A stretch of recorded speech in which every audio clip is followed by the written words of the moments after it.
American companies ने कई सारे फील्ड में पूरे दुनिया में अपनी मोनोपोली क्रिएट की है। यूट्यूब, गूगल, माइक्रोसॉफ्ट के बिना आधी दुनिया का काम रुक जाएगा। कोक, डोमिनोज, मैकडी के फास्ट फूड और बेवरेज के बिना हम रह नहीं सकते। वहीं अगर आपको हाई स्टेटस शो करना है तो आईफोन खरीदना पड़ेगा। तो ऑलमोस्ट हर एक फील्ड में अमेरिकन कंपनीज काफी अच्छा काम कर रही हैं। लेकिन जब बात आती है ऑटोमोबाइल्स या फिर कार्स की, तो फिर अमेरिकन कंपनीज की कार ऑलमोस्ट हर कंट्रीज में फेल क्यों हो जाती हैं? क्यों फोर्ड और शेवले जैसी कंपनी को इंडिया से अपना बोरिया बिस्तर समेट कर वापस जाना पड़ता है? और ये बात सिर्फ इंडिया की नहीं है, चाइना, यूएई और साउथ अमेरिका की कुछ कंट्रीज को छोड़ के अमेरिकन ब्रांड्स की कार ऑलमोस्ट हर कंट्री में फेल हो जा रही है। बाकी कंट्रीज में अमेरिकन कार मेकर कंपनीज या तो अपना बिजनेस बंद कर चुकी हैं या बस नाम के लिए अपना बिजनेस कर रही हैं। तो आखिर इन अमेरिकन कंपनीज के फेल होने का रीजन क्या है? क्यों जापान और कोरिया में अमेरिकन कार्स को अनरिलायबल माना जाता है? और ये चिकन टैक्स क्या है? ये सारी बातें आज इस वीडियो में हम डिस्कस करेंगे। तो जनरली अमेरिका में कार्स बड़ी होती हैं, लग्जरियस होती हैं। काफ़ी हद तक अमेरिका में लोग सेडान कार यूज़ करते हैं। अगर वो हैचबैक कार भी यूज़ कर रहे हैं तो उनकी हैचबैक कार का साइज भी बड़ा होता है।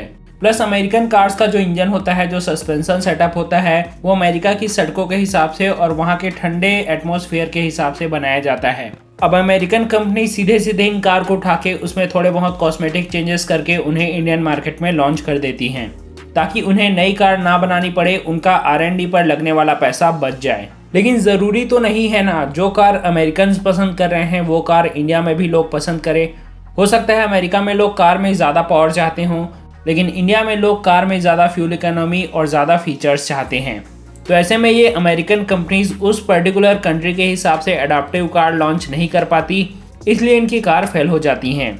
अब हाँ, अमेरिकन कंपनीज कुछ कार उस कंट्री के पर्टिकुलर मार्केट के हिसाब से बनाती हैं, लेकिन 4-5 मॉडल से क्या ही हो जाएगा।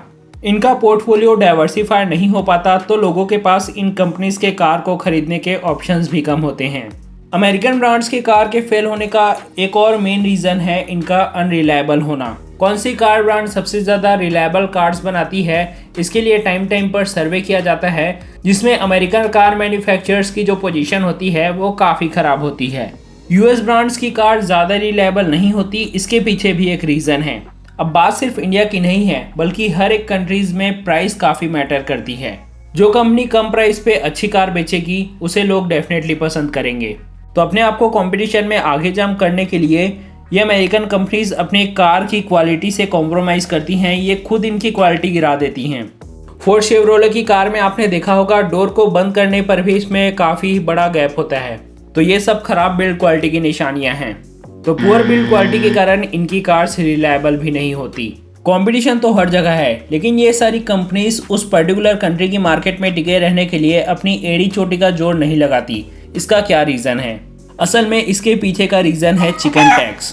दरअसल वर्ल्ड वॉर 2 के बाद अमेरिका वर्ल्ड का सबसे बड़ा चिकन सप्लायर बन गया। पूरे यूरोप में अमेरिका ही चिकन सेल करता था। जब जर्मनी को ये पता चला तो अमेरिका की इस बिजनेस पर मोनोपोली ख़त्म करने के लिए जर्मनी ने अमेरिका से आने वाली चिकन पर इम्पोर्ट ड्यूटी बढ़ा दी। इससे जर्मनी में भी चिकन प्रोडक्शन बढ़ गया।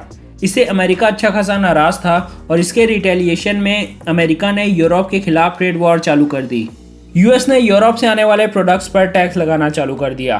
वोल्क्सवैगन की एक लाइट पिकअप ट्रक थी जो यूएस में काफ़ी सेल होती थी, लेकिन जब से यूएस ने हाई टैक्स लगाना शुरू किया था तब से इस ट्रक की डिमांड अमेरिका में काफ़ी कम हो गई और बाद में बिल्कुल ख़त्म हो गई।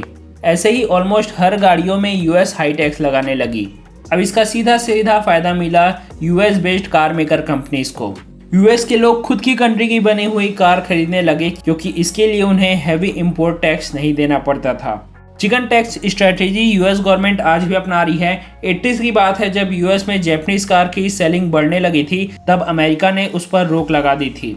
तो इन बैन और टैक्सेस के कारण अमेरिकन कार कंपनीज को अच्छा खासा फायदा होता है। उन्हें पता है पूरी दुनिया में फेल हो भी गए तो अमेरिका में तो इनका बिजनेस चल ही जाएगा। तो अमेरिकन मार्केट इनके लिए एक बैकअप मार्केट है, इसलिए ये सारी कंपनीज दूसरी कंट्रीज में अपना बिजनेस एक्सपांड करने के लिए एड़ी चोटी का जोर नहीं लगाती। और जब ये कंपनीज अपना जोर ही नहीं लगाएंगी तब तो इनका फेल होना कंफर्म है। तो ये 3 मेन रीजंस थे जिसके कारण अमेरिकन कार मेकर कंपनीज लगभग 80% कंट्रीज में फेल हो जाती हैं।